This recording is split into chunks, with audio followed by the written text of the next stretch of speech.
Hey everybody, Marcos Villegas here, post-fight Manny Pacquiao versus Brandon Rios with Freddie Roach, and of course, Manny Pacquiao being victorious against Brandon. Freddie, was this the type of performance you wanted to see from Manny Pacquiao after the last fight with Juan Manuel Marquez? Yeah, 100%. I mean, he fought really well. We had a great game plan. You know, we fought a real tough guy, a young kid, up and comer. You know, we went out of our generation that day. I wanted really to fight rematch with Marquez, but that was my first choice. But we couldn't get him to come to the table, so this was the next best thing. And Brandon Rios, he showed a lot of heart. I mean, he took a lot of shots. He was a tough kid. I take my hat off to him.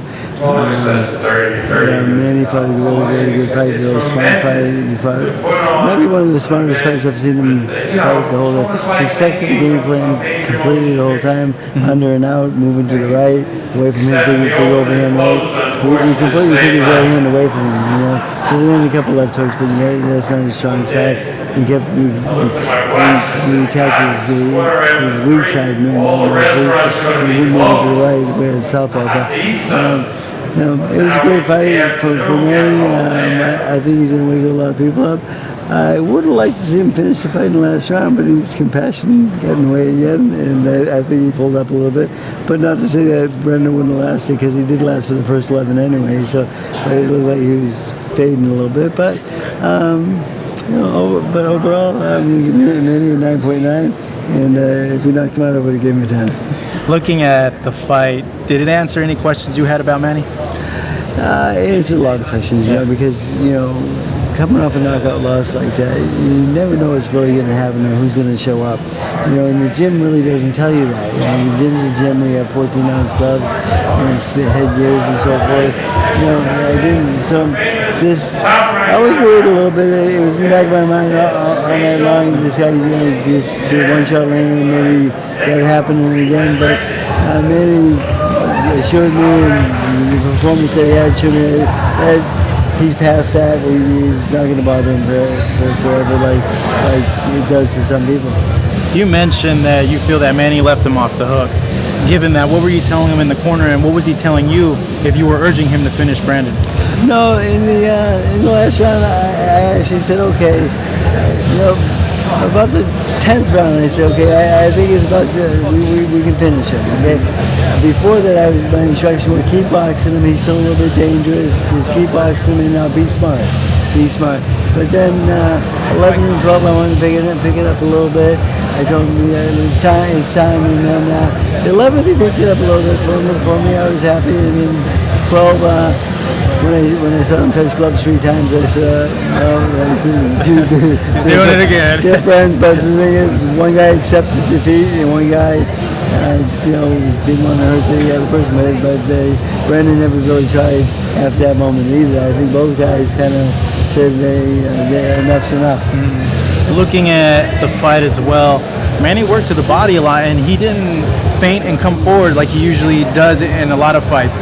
Was that a part of you correcting that habit so he wouldn't get caught with shots, or was that a part on his part not even want to be hyper aggressive after what happened? No, it's definitely part of the game plan. The thing is,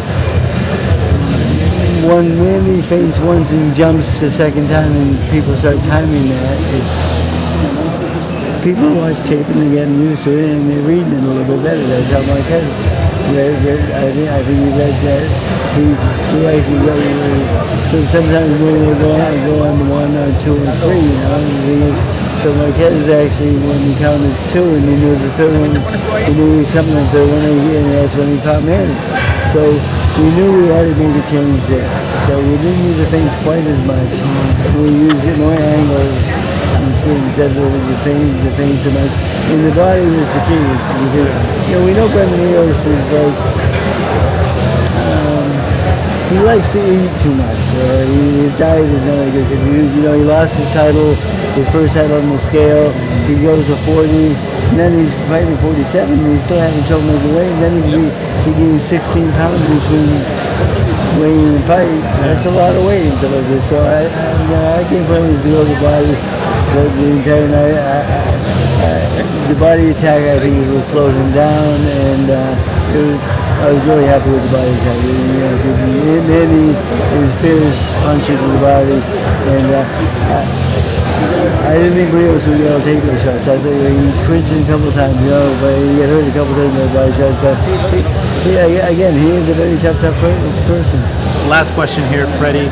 Looking to the future, the next fight date. If you had to choose Marcus, Bradley, Provodnikov, who would you want Manny to fight? Marquez. Marquez. That's my number one choice. I mean, he's like, he finally won and he won't give us a rematch because he's living, he's the greatest thing in the world. I want that fight back one more time. I mean, we were fighting a good fight. We got caught. Marquez is a great fighter, and him and Manny get up for each other.